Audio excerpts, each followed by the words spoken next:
Hello everyone and welcome to Mesh Experience's webinar on making an impact on brand consideration in the financial services sector. I'm here with my colleague Mark, who's Experience Director at Mesh. My name's Barrett and I'm the Regional Lead. You may have been expecting our Head of Data Science, Shane, to be on this webinar.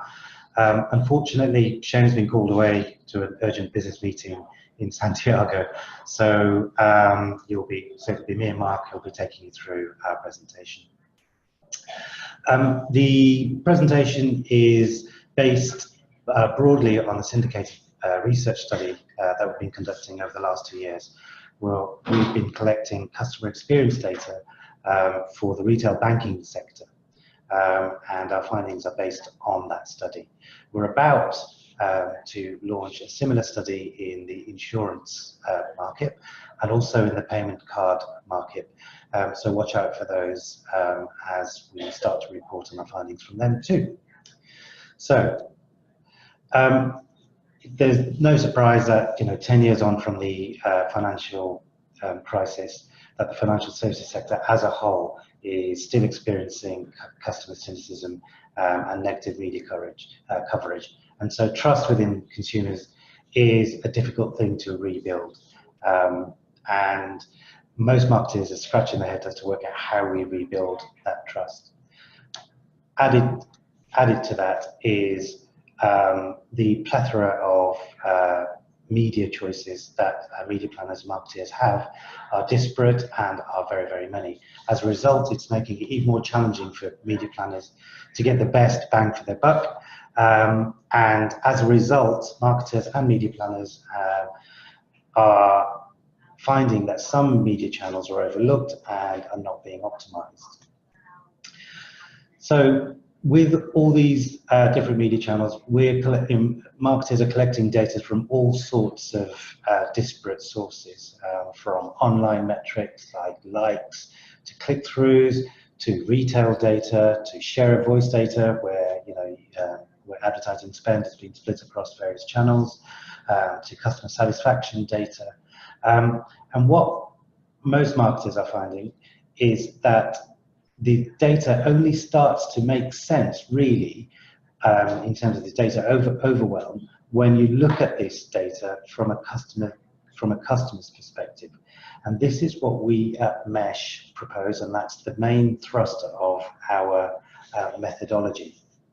So what we do is we put the customer right at the center of all the data sources. So we have a methodology which tracks customer experience across all touch points, paid, owned, and earned. What that means is that we get a longitudinal view as the data comes in, so that at each interaction that a customer has with the brand, whether it be through a leaflet or a DM piece through the post, or whether it be through a TV ad, or whether it be through a call center, we collect all those experiences and are able to see how each of those experiences affect a customer's perception of that brand. So we move away from these disparate sources on the left into a one customer-centric viewpoint. And what that allows us to do is then build what we called our brand growth experience model. And what we found is that by collecting experiences, the share of experience within the category that a brand has a better correlation to share of market than does share of voice. And what drives these experiences, the share of experiences, is what we call positive experiences. So I know it sounds kind of very glib to say, but it is the positive experiences that drive that drives brand consideration metrics. And what we're finding from our data is that a positive experience is 3 times more likely to drive brand consideration than our neutral or negative ones. And those positive experiences come from experiences within channels. So we're able to separate our data out into paid, owned, and earned channels. And even within those channels, we then look at what was the proposition, where was the communication placed. So if it is a TV ad, for example, we'll know the time of day, what the programs that were being watched, what the context around that was. And as we're doing a study across a category, we're able to report on within the context of what your competitors are doing as well. So a bit about how the actual methodology works. So we have an ongoing panel of customers that come into the research study, and before the first thing we do is we run a very light touch survey, which captures the kind of key metrics like key brand funnel metrics like consideration, image statements, cultural affinity statements, etc. So we get a picture of what they think about various brands in the category at the point of entering the survey. And then from day 2 to day 9, we ask customers to tell us about their experiences as they're experiencing them. And that's through a phone-based website which has a questionnaire. And we basically ask them two main questions. They tell us about the experience they've had. They describe it in some detail, so we collect some qual-based information, and then we ask them how positive that experience made them feel, whether it was very positive, quite positive, negative, or very negative, and then we ask them how persuasive that interaction made them feel. So that allows us to measure whether they're likely to consider the brand going into the future, and whether that consideration has gone up or down. And then after that week-long diary study, we then re-survey them, a very similar survey to the pre-survey, whereby we ask similar questions, and therefore we're able to track to see whether the experiences that they've had, what impact that's had on their perception of the brand. For example, like consideration and other image statements and cultural affinity statements. So the study's been running for about 2 years, and we've captured 45,000 experiences across 12,000 customers. So the data is very, very robust. Yeah, and just 3 things that this really gives you then is, firstly, a single customer view. And what we mean by that is it allows you to understand all of the different interactions someone's having with a financial service from a single source. So, whether that be owned touch point, that it could be, for example, a banking app, or a piece of paid advertising. We're not running or needing to run separate studies to understand how they fit together. This gives you that single viewpoint of how a customer really interacts with different brands and institutions in their everyday life. Secondly, again, it's that customer perspective. So we're not looking at what should be put out or should be picked up by people, but it's taking the viewpoint from, if we want to change someone's perception, we want to understand what they currently think of us and how they're experiencing us. Again, how that fits into their everyday life, and hearing from them to say, how is your experience with these different brands? How positive are they for you, or how persuasive, and which ones can be improved to improve your perception of the brand? And then finally, it's in real time. And the reason that this is key is because we're trying to get to as close to the point of experience as possible. So we're not asking people to look back over the past week or month and say, how many times did you see an ad, or how many times did you speak to someone about a certain brand? What we're asking people to do is, as they've had that experience, just after, is to record that in the moment, so we get that experience as it happens. And really, we find that if you don't cause some kind of engagement or some kind of emotion in the moment, then you're not going to have a long-lasting impact. So it's really important to understand that real-time experience. So we're going to take you through a few examples in a moment about how we can improve consideration. And just to build on what Barrett mentioned earlier about the methodology. So we have the 3 stages, the before survey and the after survey. And during, in the middle, is where we collect all those different experiences. So anytime someone has an interaction with a retail bank, they'll tell us who it was, which touch point, how positive, how persuasive. And what we're doing with this analysis later on is we're not looking at those in-the-moment diary interactions, but what we want to understand is any changes between that before and after survey. So again, that's any changes in brand metrics, such as consideration, any changes in image statements. And if we see any changes, which are the touch points or which are the brands that are causing that change? So for example, if someone's had a TV experience, are they more likely to become a considerer of your brand versus someone who hasn't? So it's really understanding if we see any changes in brand consideration for this, which are the touch points that have driven that, and therefore which are the touch points that we need to be using or planning to use in future to improve consideration for our brand.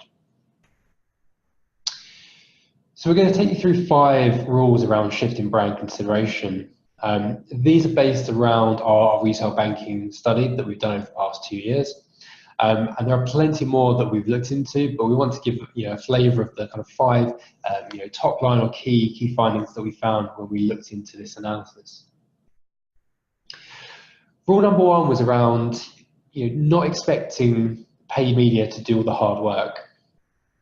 So when we look at the impact on creating or maintaining consideration, so that's either taking someone who didn't consider the brand to become a considerer, or maintaining someone who did consider you and would still consider you. And if we look at that both for customers and non-customers, we actually see that owned touch points have a stronger impact on maintaining and creating consideration versus paid and earned. So an owned touch point, that's anything that the brand itself has control over, owns. So anything from their website, from branches for retail banks, it could be an app or a call center. So all of these touch points that they have ownership of are really impactful at both building and maintaining consideration, even more so than paid media. So therefore, it's important to understand how they play together and to not just to focus on advertising if we want to generate consideration. Now, we should say that if we look at that customer segment versus non-customers, we do see that paid is more impactful among non-customers. So it does drive more people, more consideration from those who aren't current customers. But even within that, any kind of owned interaction is very strong. And to kind of support that as well, when we look into the total share of experiences within the retail banking sector, we see that paid media is only or just under half of all experiences. So again, if we're just focusing on paid media experiences to grow our brand and grow consideration, then we're really missing half the picture, both from a total experience perspective, but also, as we just saw, from an impact perspective. And one thing we do when we look into a sector is we map out all of the different touch points that someone experiences within that average week. So on this map, we're looking on the horizontal axis at the positivity. So that's top 2 box positivity.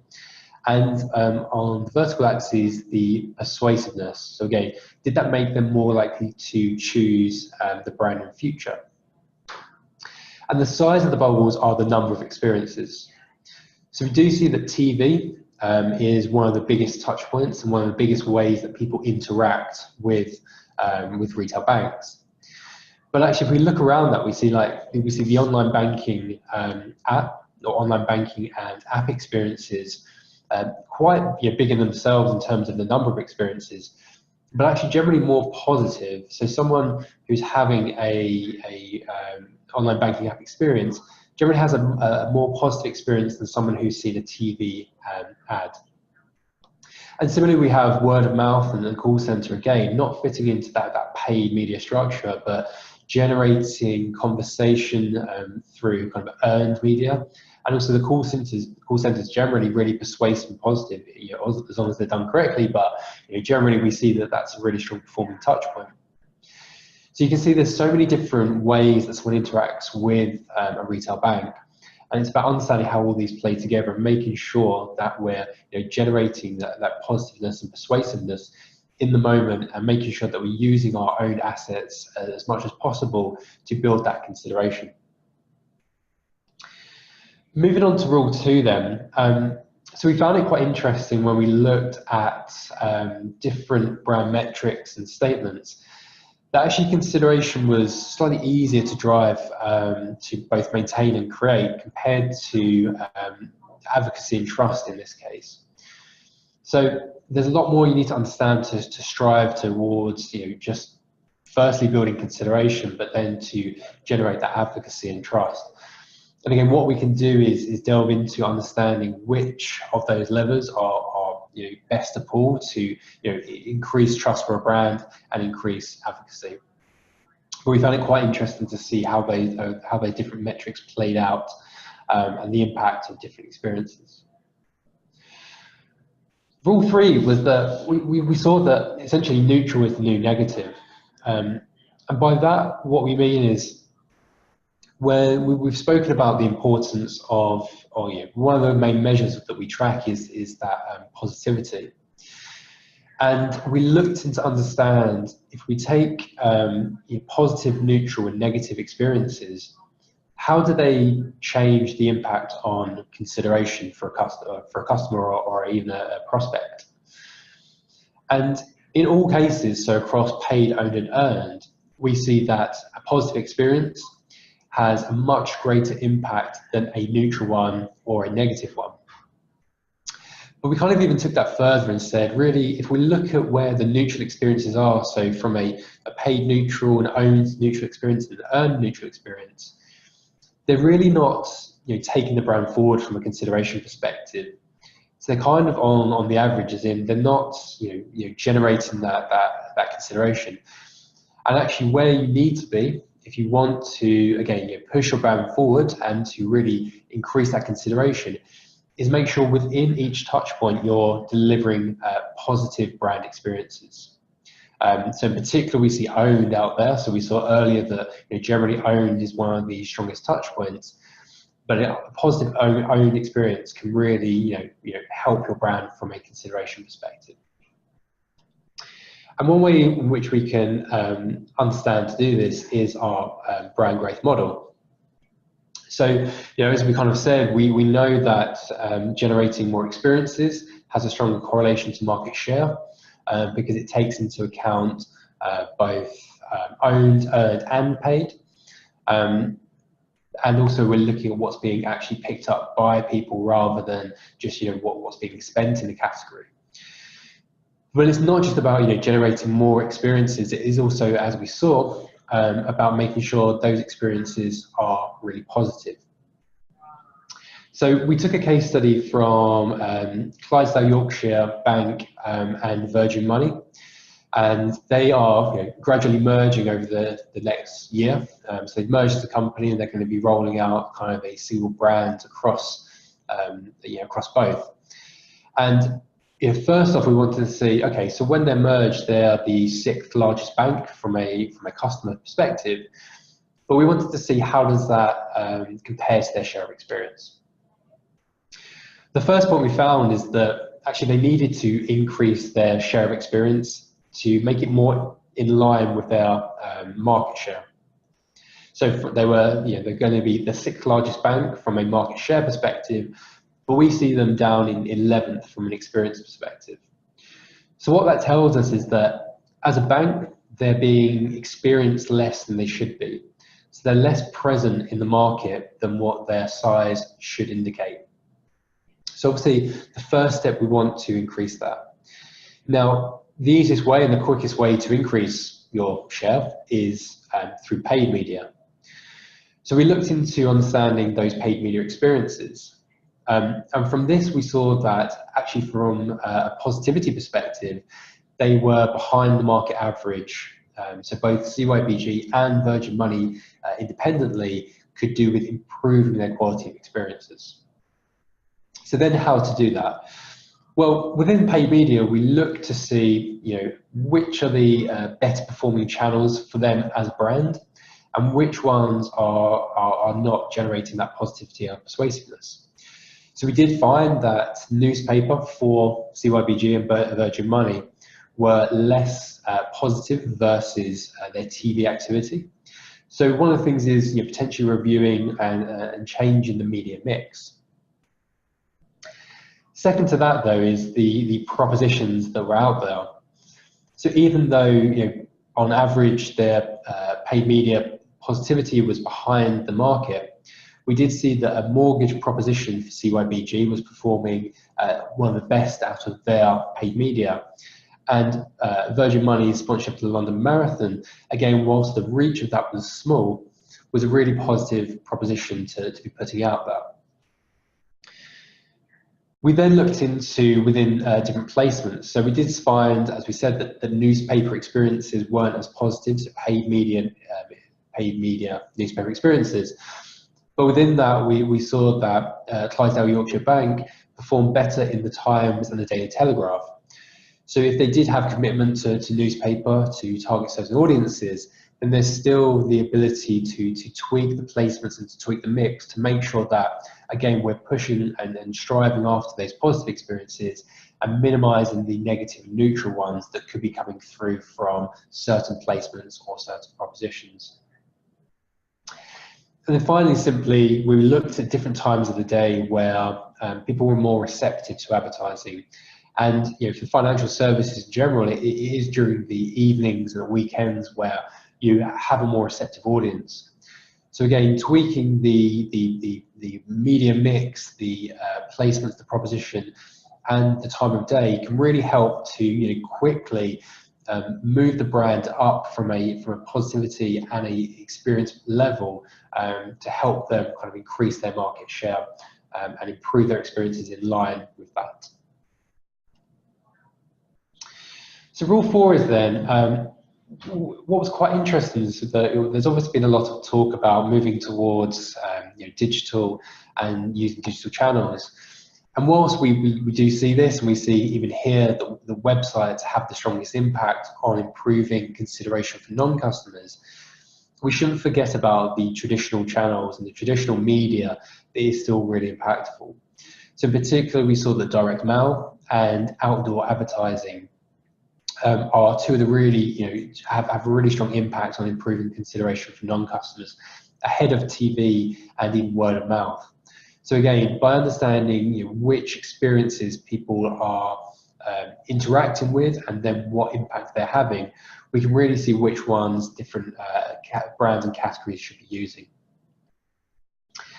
And rule 5 then, another interesting one, but when we looked at customers, I think firstly, when we look at improving consideration of customers, it's sometimes a bit of a surprise to brands that their customers don't consider them. But we do see this a lot, especially in the financial sector, where people don't switch that often and have often had their accounts or relationships for a long time, is that even though they are a customer for a certain product, they wouldn't consider that brand or that bank in future if they were looking maybe for a new financial product.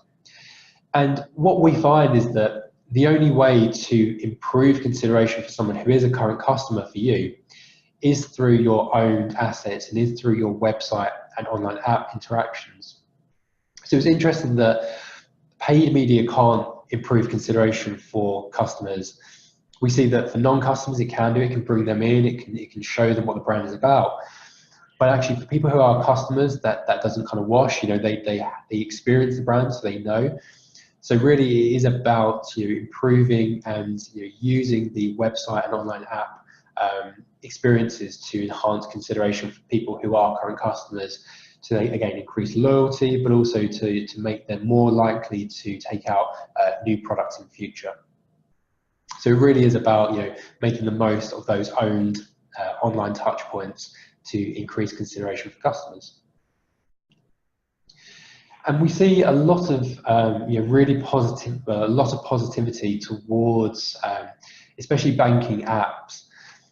We saw earlier it was a really positive touch point. So if you looked at in the moment in the market, it does come out as a positive touch point. And we see that again from the previous chart about how it can improve consideration over time. And the reason for that is because banks have had different ways they're positioning this, but ultimately it's about enhancing and making their customers' lives easier. So here we had some, we got a lot of qualitative comments when people are telling us about their experiences. And here we had one about someone dropping off their kids to school, but actually, they, with the app, they could check some transactions to make sure they went through, or to process some transactions.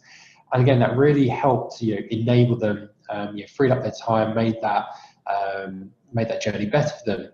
And ultimately, that's a really positive experience for them. So it's about using that technology to enable and to enhance people's lives. And we see again, so First Direct all about simplicity in what they talk about. Nationwide have a slightly different angle where it's more about safety and security, and ultimately ease of access as well. But really, those are the touch points where once you get people in, to deliver good experiences through that, to meet the needs of customers, is where we're going to be, making sure that we maintain and really enhance that consideration. So just to summarize then, so 5 key points. Firstly, don't expect advertising to do all the hard work. We saw that owned touchpoints generally outperform paid touchpoints, both from maintaining and creating consideration, and that paid media is only 50% or just under 50% of the experiences people have. So even though you can't always control everything else that falls outside of paid, it's really important to understand how people are experiencing them and the quality of those experiences and how that might be affecting and impacting your paid advertising. Secondly, then, whilst we talk about consideration, we do see that advocacy and trust are harder to shift. Now, we do know ways to do this, and paid media is something that can do this, especially for non-customers. But actually, it's really important to understand which levers we need to be moving to shift those measures even further once we've built consideration. We saw that neutral is the new negative, and if you're just getting neutral brand experiences, then you're really wasting your marketing budget and not pushing the brand forward from a consideration perspective. So it's really about understanding which are the positive touch points that you're currently generating to maximize those, and to understand how to improve a neutral experience and turn it into a positive one for an individual. Fourth, we found that even in a digital era, some of the good old touch points such as direct mail and out of home really work to build consideration. And that's for what we saw from non-customers. So again, it's understanding which are the best levers to pull to improve that consideration for non-customers. And then finally, if we want to improve consideration for our current customers, really online and online-owned touchpoints, such as the website or the banking app, is the only way we can do this. So we can't, again, rely on advertising to shift perceptions for our customers. We really need to be doing this by what we put out there and the experiences we generate as our brand. Cool. So that's the end of the presentation. Just to recap, a customer-centric data source is what we've been working on delivering.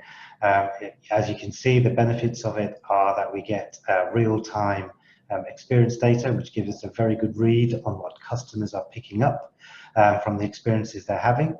The experiences that most marketers measure is only 50% of the picture, and through our data you get 100% of the picture.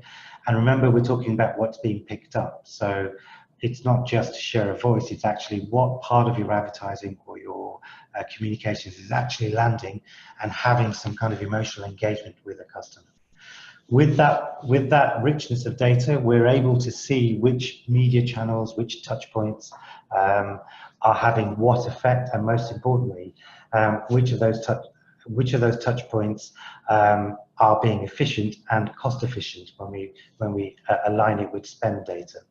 And so that was the kind of richness and the outputs that we've been able to generate, and that's just a sliver of what we've been able to generate from the retail banking study. There's lots more that we could have shown you, but those were 5 key takeouts. As I said before, we're about to do something similar for the insurance market and also for the payment cards market. So if you'd like to find out more information about those particular studies, please do contact us. Our email addresses are here on this last slide. And if you've got any other comments or any other questions, please do send them through. And hopefully we'll see you again in the future.